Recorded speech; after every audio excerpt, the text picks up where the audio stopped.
Hello friends, स्वागत है आपका अपने चैनल पर। फ्रेंड्स, आज 28 जुलाई सारे इंपॉर्टेंट करंट अफेयर डिस्कस करेंगे इस वीडियो में। साथ में रिलेटेड फैक्ट्स भी आपको बताएंगे। जो चैनल पर फ्रेंड्स नए हो सब्सक्राइब कर लें तथा बेल आइकन और प्रेस कर दें। तो चलिए देखते हैं 28 जुलाई आज के इंपॉर्टेंट करंट अफेयर्स क्या हैं। तो उससे पहले हम 27 जुलाई करंट अफेयर्स का रिवीजन कर लें मात्र 1 मिनट में।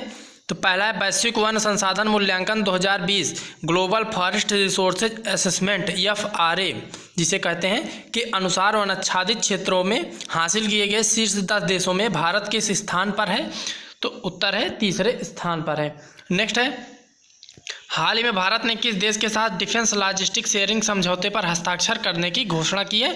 तो आंसर है रूस देश के साथ डिफेंस लॉजिस्टिक शेयरिंग समझौते पर हस्ताक्षर करने की घोषणा की है भारत ने।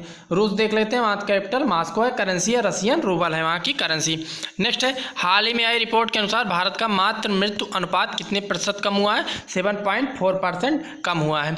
कितना? लगभग 113। सबसे अधिक मातृ मृत्यु अनुपात किस राज्य में है। तो पंजाब राज्य में है, 129। नोट कर लीजिए, इंपॉर्टेंट है, पूछा जाएगा किस राज्य में है। 129 है, पंजाब राज्य में है सबसे अधिक।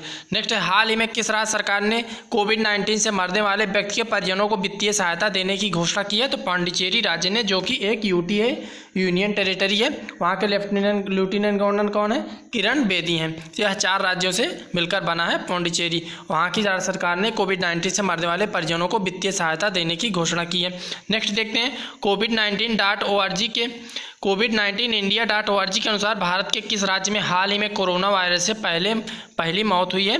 तो सिक्किम राज्य में कोरोना वायरस से पहली मौत हुई है। देख लेते हैं, सिक्किम की कैपिटल क्या है? गंगटोक है। सीएम वहाँ के प्रेम सिंह तमांग है। पॉपुलेशन है 6.19 लाख पॉपुलेशन है।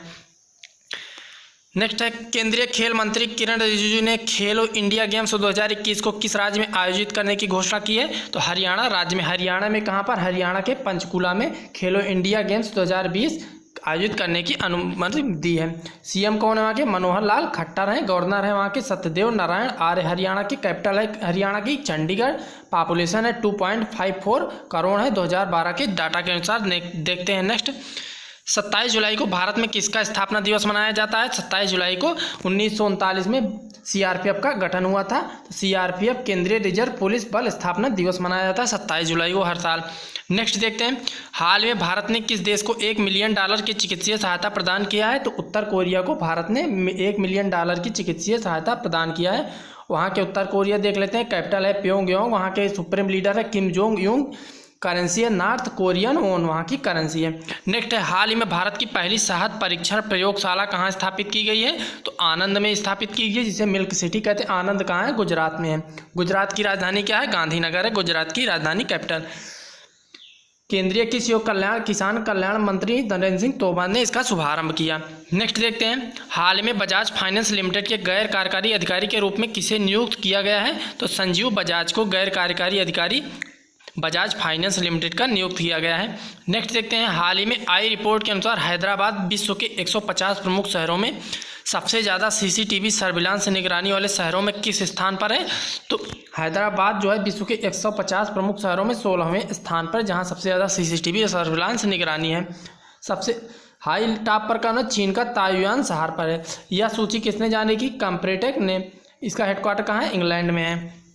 फ्रेंड्स, हम आज 28 जुलाई के अब करंट अफेयर्स देखेंगे। सारे इंपॉर्टेंट है, डिटेल में बताए गए हैं, तो केयरफुली देखिए। पहला है, भारत ने संप्रभुता और अखंडता विरोधी गतिविधियों के आरोप में चीन के कितने और ऐप्स पर बैन लगा दिया है। तो भारत ने संप्रभुता अखंडता के विरोध में इसके पहले 59 ऐप पर प्रतिबंध लगाया था। अब हाल ही में कितने और ऐप्स पर प्रतिबंध लगा दिया है। पहला है 23 ऐप्स, दूसरा है 55 ऐप्स, तीसरा है 47 ऐप्स, चौथा ऑप्शन है 65 ऐप्स। तो करेक्ट है 47 ऐप्स, थर्ड ऑप्शन करेक्ट है। या पूर्व में जो प्रतिबंध लगाया गया था जिन ऐप्स पर, उनके क्लोन के तौर पर ये ऐप्स काम कर रहे थे। 47 ऐप्स, इनको सरकार ने फिर पुनः बैन लगा दिया है इन पर। नेक्स्ट देखते हैं, हाल ही में DRDO ने कोविड-19 के लिए 2 अस्थायी अस्पताल कहाँ विकसित किए हैं। पहला है तमिलनाडु, दूसरा बिहार, तीसरा महाराष्ट्र, चौथा इनमें से कोई नहीं। तो डीआरडीओ ने कहाँ विकसित किया है? दूसरा ऑप्शन करेक्ट, बिहार में 2 अस्थायी अस्पताल विकसित किया है कोविड-19 रोगियों के लिए। देख लेते हैं डीआरडीओ को फुल फॉर्म क्या है। Defence research and development organisation है डीआरडीओ का full form, defence research and development organisation. इसकी स्थापना 1958 को हुई थी। डीआरडीओ का हेडक्वार्टर क्या है? न्यू दिल्ली में है। डीआरडीओ के चेयरमैन कौन है? जी सतीश रेड्डी डीआरडीओ के चेयरमैन। नेक्स्ट देखते हैं, भारत की तरफ से एससीओ स्वास्थ्य मंत्रियों की डिजिटल मीटिंग में किसने भाग लिया? तो पहला डॉक्टर हर्षवर्धन सिंह, दूसरा डॉक्टर राजनाथ सिंह, तीसरा एस जयशंकर प्रसाद, चौथा रमेश पोखरियाल निशंक। तो किसने एससीओ स्वास्थ्य मंत्रियों की डिजिटल मीटिंग में भाग लिया? पहला डॉक्टर हर्षवर्धन सिंह, जो यूनियन मिनिस्टर हैं हेल्थ एंड फैमिली वेलफेयर के, उन्होंने भाग लिया वर्चुअली। डॉक्टर हर्षवर्धन सिंह ने। एससीओ का हेडक्वार्टर कहाँ है? जो है हेडक्वार्टर इसका बीजिंग चाइना में है। इसकी अध्यक्षता किसने की थी? मिखाइल मुरास्को ने इसकी अध्यक्षता की थी। इसके सेक्रेटरी जनरल कौन है? व्लादिमीर नरोव इसके सेक्रेटरी जनरल हैं। इसका हेडक्वार्टर कहाँ है? बीजिंग चाइना में है एससीओ का। नेक्स्ट देखते हैं, हाल ही में किस देश ने एक high resolution mapping satellite launch किया है? पहला अमेरिका, दूसरा चीन, तीसरा जापान, चौथा उत्तर कोरिया। तो किसने लॉन्च किया? दूसरा ऑप्शन करेक्ट ऑप्शन, चीन ने लॉन्च किया है एक हाई रिजोल्यूशन मैपिंग सैटेलाइट। चीन की कैपिटल क्या है? बीजिंग। वहाँ के प्रेसिडेंट कौन है? शी जिनपिंग है। नेक्स्ट देखते हैं, हाल ही में किस राज्य सरकार ने कोविड-19 की रोकथाम के लिए ऑनलाइन प्रशिक्षण प्रदान करने की घोषणा की है? पहला महाराष्ट्र, दूसरा हरियाणा, तीसरा मध्य प्रदेश, चौथा उत्तर प्रदेश। तो करेक्ट है, कोविड-19 की रोकथाम के लिए ऑनलाइन प्रशिक्षण मध्य प्रदेश सरकार, third option correct. Madhya Pradesh के कौन है मुख्यमंत्री? सीएम शिवराज सिंह चौहान वहाँ के सीएम हैं। नेक्स्ट देखते हैं, किस आईआईटी ने सबसे सस्ते कोविड-19 किट बनाने की घोषणा की है? तो आईआईटी दिल्ली, आईआईटी खड़गपुर, तीसरा आईआईटी कानपुर, चौथा आईआईटी रुड़की। तो इससे पहले तो आईआईटी दिल्ली ने किया था। अब किसने सबसे सस्ती कोविड-19 किट बनाने की घोषणा की है? तो दूसरा ऑप्शन करेक्ट, आईआईटी खड़गपुर ने किया है। नेक्स्ट देखते हैं, हाल ही में भारतीय रेलवे पहली विद्युतीकृत डबल स्टैक कंटेनर सुरंग का निर्माण कहाँ कर रहा है? पहला हरियाणा, दूसरा तमिलनाडु, तीसरा महाराष्ट्र, चौथा कर्नाटक। तो पहला करेक्ट है, हरियाणा में कर रहा है भारतीय रेलवे जो है पहला विद्युतीकृत डबल स्टैक कंटेनर सुरंग का निर्माण हरियाणा में। नेक्स्ट देखते हैं, हाल ही में किस राज्य सरकार ने सरकारी नौकरी चाहने वालों के लिए एक वेबसाइट लॉन्च की है? तो दिल्ली सरकार ने की है। राज्य में नौकरी चाहने वालों के लिए एक वेबसाइट लॉन्च है। दिल्ली के केंद्रीय सीएम कौन है? केजरीवाल हैं। वहाँ कैपिटल दिल्ली ही है। इससे पूर्व दिल्ली सरकार ने लीड नाम की पोर्टल लॉन्च किया था बच्चों की ऑनलाइन शिक्षा के लिए। नेक्स्ट देखते हैं, भारत में मनी लॉन्ड्रिंग और आतंकी फंडिंग की समीक्षा को किस वर्ष तक के लिए टाल दिया गया है? तो पहला 2021, दूसरा 2022, तीसरा 2023, चौथा 2024। तो करेक्ट ऑप्शन है पहला 2021 तक भारत ने मनी लॉन्ड्रिंग और आतंकी फंडिंग की समीक्षा को रोक दिया है कोविड-19 महामारी को देखते हुए।